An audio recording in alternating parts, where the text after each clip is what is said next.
ਪੰਜਾਬ ਦੇ ਵਿੱਚ ਮੁੜ ਤੋਂ ਇੱਕ ਵੱਡੀ ਵਾਰਦਾਤ ਵਾਪਰੀ ਹੈ ਜਿੱਥੇ ਕਿ ਐਤਕੀ ਨਿਸ਼ਾਨਾ ਇੱਕ ਡਾਕਟਰ ਨੂੰ ਬਣਾਇਆ ਗਿਆ ਹੈ। ਲੁਧਿਆਣਾ ਦੇ ਵਿੱਚ ਵੀਰਵਾਰ ਸਵੇਰੇ 6 ਲੁਟੇਰਿਆਂ ਨੇ ਇੱਕ ਡਾਕਟਰ ਨੂੰ ਲੁੱਟਿਆ। ਅਪਰਾਧੀ ਮਰੀਜ਼ ਬਣ ਕੇ ਡਾਕਟਰ ਦੇ ਨਿੱਜੀ ਕਲੀਨਿਕ 'ਚ ਦਾਖਲ ਹੁੰਦੇ ਨੇ ਤੇ ਫਿਰ ਉਹਨਾਂ ਨੇ ਡਾਕਟਰ ਤੇ ਰਿਵਾਲਵਰ ਤਾਣ ਦਿੱਤੀ। ਉਹ 2.5 ਤੋਂ 3 ਲੱਖ ਰੁਪਏ ਨਕਦ, ਡਾਲਰ, ਇੱਕ ਮੋਬਾਈਲ ਫੋਨ ਅਤੇ ਇੱਕ ਸੋਨੇ ਦੀ ਅੰਗੂਠੀ ਲੈ ਕੇ ਫਰਾਰ ਹੋਏ ਨੇ। ਘਟਨਾ ਦੌਰਾਨ ਅਪਰਾਧੀਆਂ ਨੇ ਡਾਕਟਰ ਤੇ ਹਮਲਾ ਕੀਤਾ ਤੇ ਭੱਜਣ ਤੋਂ ਪਹਿਲਾਂ ਉਸ ਨੂੰ ਜਾਨੋਂ ਮਾਰਨ ਦੀ ਧਮਕੀ ਵੀ ਦਿੱਤੀ ਹੈ।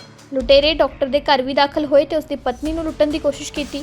ਉਦੋਂ ਤੱਕ ਉਸ ਦਾ ਪੁੱਤਰ ਜਾਗ ਗਿਆ। ਉਸ ਦੇ ਪੁੱਤਰ ਨੇ ਕੁਰਸੀ ਚੁੱਕੀ ਤਾਂ ਉੱਥੋਂ ਭੱਜ ਗਏ। ਡਾਕਟਰ ਦੀ ਪਤਨੀ ਦੇ ਅਨੁਸਾਰ ਲੁਟੇਰਿਆਂ ਦੇ ਨਾਲ ਇੱਕ ਔਰਤ ਵੀ ਸੀ। ਇਹ ਘਟਨਾ ਸਵੇਰੇ 7 ਵਜੇ ਦੇ ਕਰੀਬ ਜਗਰਾਉਂ ਵਿੱਚ ਰਾਏਕੋਟ ਰੋਡ ਤੇ ਸਥਿਤ ਡਾਕਟਰ ਵਿਜੇ ਚੋਪੜਾ ਦੇ ਕਲੀਨਿਕ ਤੇ ਵਾਪਰੀ ਹੈ। ਇੱਕ ਦਿਨ ਪਹਿਲਾਂ ਲੁਟੇਰਿਆਂ ਨੇ ਰੇਕੀ ਕੀਤੀ ਸੀ। ਲੁਟੇਰਿਆਂ ਦੇ ਭੱਜਣ ਦੀ ਸੀਸੀਟੀਵੀ ਫੁਟੇਜ ਵੀ ਸਾਹਮਣੇ ਆਈ ਹੈ। ਉਹ ਇੱਕ ਦਿਨ ਪਹਿਲਾਂ ਮਰੀਜ਼ਾਂ ਦੇ ਭੇਸ ਦੇ ਵਿੱਚ ਆਏ। ਡਾਕਟਰ ਚੋਪੜਾ ਨੇ ਕਿਹਾ ਕਿ 6 ਲੁਟੇਰੇ ਕੱਲ ਰਾਤ ਮਰੀਜ਼ਾਂ ਦੇ ਭੇਸ ਦੇ ਵਿੱਚ ਆਏ।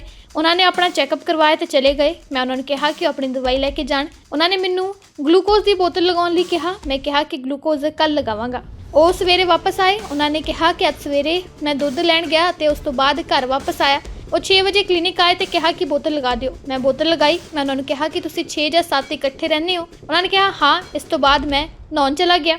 ਜਦੋਂ ਮੈਂ ਨਹਾ ਕੇ ਵਾਪਸ ਆਇਆ ਤਾਂ ਇੱਕ ਕੁੜੀ ਦਵਾਈ ਲੈਣ ਆਈ। ਉਸਨੇ ਕਿਹਾ ਕਿ ਉਸ ਨੂੰ ਬਾਥਰੂਮ ਜਾਣਾ ਹੈ। ਜਦੋਂ ਬਾਥਰੂਮ ਗਈ ਤਾਂ ਉੱਥੇ 3 ਲੁਟੇਰੇ ਬੈਠੇ ਸਨ। ਉਹਨਾਂ ਨੇ ਮੇਰਾ ਮੂੰਹ ਦਬਾਇਆ ਤੇ ਦੂਜੇ ਕਮਰੇ ਵਿੱਚ ਲੈ ਗਏ। ਫਿਰ ਉਹਨਾਂ ਨੇ ਇੱਕ ਰਿਵਾਲਵਰ ਕੱਢਿਆ। ਉਹਨਾਂ ਨੇ ਇਸ ਨੂੰ ਮੈਨੂੰ ਦਿਖਾਇਆ, ਮੈਨੂੰ ਡਰਾਉਣ ਦੀ ਕੋਸ਼ਿਸ਼ ਕੀਤੀ ਤੇ ਕਿਹਾ ਕਿ ਇਸ 'ਚ ਗੋਲੀਆਂ ਨੇ। ਮੈਂ ਉਹਨਾਂ ਨੂੰ ਕਿਹਾ ਕਿ ਕੁਝ ਕਰਨਾ ਨਾ, ਜੋ ਲੈਣਾ ਹੈ ਲੈ ਜਾਓ। ਉਹਨਾਂ ਨੇ ਮੈਨੂੰ ਪੁੱਛਿਆ ਕਿ ਨਕਦੀ ਕਿੱਥੇ ਹੈ। ਮੈਂ ਕਿਹਾ ਮੇਰੇ ਕੋਲ ਨਕਦੀ ਕਿਤੇ ਹੋਰ ਹੈ ਅਤੇ ਮੈਂ ਤੁਹਾਨੂੰ ਦਿਲਾ ਦਿੰਦਾ। ਫਿਰ ਉਹਨਾਂ ਨੇ ਮੇਰੀ ਅੰਗੂਠੀ ਤੇ ਮੋਬਾਈਲ ਫੋਨ ਲੈ ਲਿਆ। ਮੇਰੇ ਕੋਲੋਂ 1 ਲੱਖ ਰੁਪਏ ਨਕਦ ਵੀ ਲਿਆ ਤੇ ਮੇਰੀ ਜੇਬ ਦੇ ਵਿੱਚ ਕੁਝ ਡਾਲਰ ਸਨ, ਉਹ ਵੀ ਉਹਨਾਂ ਨੇ ਮੇਥੋਂ ਖੋਹ ਲਏ ਨੇ। ਪੰਜਾਬ ਦੇ ਵਿੱਚ ਮੁੜ ਤੋਂ ਇੱਕ ਵੱਡੀ ਵਾਰਦਾਤ ਵਾਪਰੀ ਹੈ ਜਿੱਥੇ ਕਿ ਐਤਕੀ ਨਿਸ਼ਾਨਾ ਇੱਕ ਡਾਕਟਰ ਨੂੰ ਬਣਾਇਆ ਗਿਆ ਹੈ। ਲੁਧਿਆਣਾ ਦੇ ਵਿੱਚ ਵੀਰਵਾਰ ਸਵੇਰੇ 6 ਲੁਟੇਰਿਆਂ ਨੇ ਇੱਕ ਡਾਕਟਰ ਨੂੰ ਲੁੱਟਿਆ। ਅਪਰਾਧੀ ਮਰੀਜ਼ ਬਣ ਕੇ ਡਾਕਟਰ ਦੇ ਨਿੱਜੀ ਕਲੀਨਿਕ 'ਚ ਦਾਖਲ ਹੁੰਦੇ ਨੇ ਤੇ ਫਿਰ ਉਹਨਾਂ ਨੇ ਡਾਕਟਰ ਤੇ ਰਿਵਾਲਵਰ ਤਾਣ ਦਿੱਤੀ। ਉਹ 2.5 ਤੋਂ 3 ਲੱਖ ਰੁਪਏ ਨਕਦ, ਡਾਲਰ, ਇੱਕ ਮੋਬਾਈਲ ਫੋਨ ਅਤੇ ਇੱਕ ਸੋਨੇ ਦੀ ਅੰਗੂਠੀ ਲੈ ਕੇ ਫਰਾਰ ਹੋਏ ਨੇ। ਘਟਨਾ ਦੌਰਾਨ ਅਪਰਾਧੀਆਂ ਨੇ ਡਾਕਟਰ ਤੇ ਹਮਲਾ ਕੀਤਾ ਤੇ ਭੱਜਣ ਤੋਂ ਪਹਿਲਾਂ ਉਸ ਨੂੰ ਜਾਨੋਂ ਮਾਰਨ ਦੀ ਧਮਕੀ ਵੀ ਦਿੱਤੀ ਹੈ।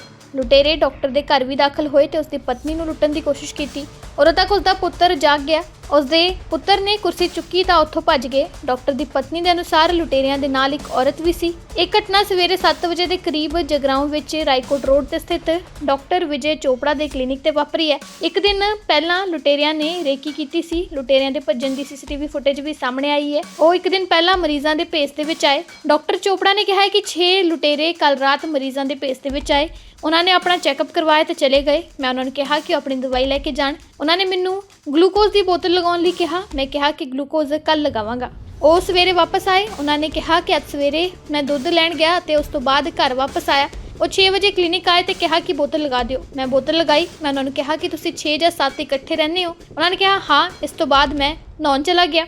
ਜਦੋਂ ਮੈਂ ਨਹਾ ਕੇ ਵਾਪਸ ਆਇਆ ਤਾਂ ਇੱਕ ਕੁੜੀ ਦਵਾਈ ਲੈਣ ਆਈ। ਉਸਨੇ ਕਿਹਾ ਕਿ ਉਸ ਨੂੰ ਬਾਥਰੂਮ ਜਾਣਾ ਹੈ। ਜਦੋਂ ਬਾਥਰੂਮ ਗਈ ਤਾਂ ਉੱਥੇ 3 ਲੁਟੇਰੇ ਬੈਠੇ ਸਨ। ਉਹਨਾਂ ਨੇ ਮੇਰਾ ਮੂੰਹ ਦਬਾਇਆ ਤੇ ਦੂਜੇ ਕਮਰੇ ਵਿੱਚ ਲੈ ਗਏ। ਫਿਰ ਉਹਨਾਂ ਨੇ ਇੱਕ ਰਿਵਾਲਵਰ ਕੱਢਿਆ। ਉਹਨਾਂ ਨੇ ਇਸ ਨੂੰ ਮੈਨੂੰ ਦਿਖਾਇਆ, ਮੈਨੂੰ ਡਰਾਉਣ ਦੀ ਕੋਸ਼ਿਸ਼ ਕੀਤੀ ਤੇ ਕਿਹਾ ਕਿ ਇਸ 'ਚ ਗੋਲੀਆਂ ਨੇ। ਮੈਂ ਉਹਨਾਂ ਨੂੰ ਕਿਹਾ ਕਿ ਕੁਝ ਕਰਨਾ ਨਾ, ਜੋ ਲੈਣਾ ਹੈ ਲੈ ਜਾਓ। ਉਹਨਾਂ ਨੇ ਮੈਨੂੰ ਪੁੱਛਿਆ ਕਿ ਨਕਦੀ ਕਿੱਥੇ ਹੈ। ਮੈਂ ਕਿਹਾ ਮੇਰੇ ਕੋਲ ਨਕਦੀ ਕਿਤੇ ਹੋਰ ਹੈ ਅਤੇ ਮੈਂ ਤੁਹਾਨੂੰ ਦਿਲਾ ਦਿੰਦਾ। ਫਿਰ ਉਹਨਾਂ ਨੇ ਮੇਰੀ ਅੰਗੂਠੀ ਤੇ ਮੋਬਾਈਲ ਫੋਨ ਲੈ ਲਿਆ। ਮੇਰੇ ਕੋਲੋਂ 1 ਲੱਖ ਰੁਪਏ ਨਕਦ ਵੀ ਲਿਆ ਤੇ ਮੇਰੀ ਜੇਬ ਦੇ ਵਿੱਚ ਕੁਝ ਡਾਲਰ ਸਨ, ਉਹ ਵੀ ਉਹਨਾਂ ਨੇ ਮੇਥੋਂ ਖੋਹ ਲਏ ਨੇ।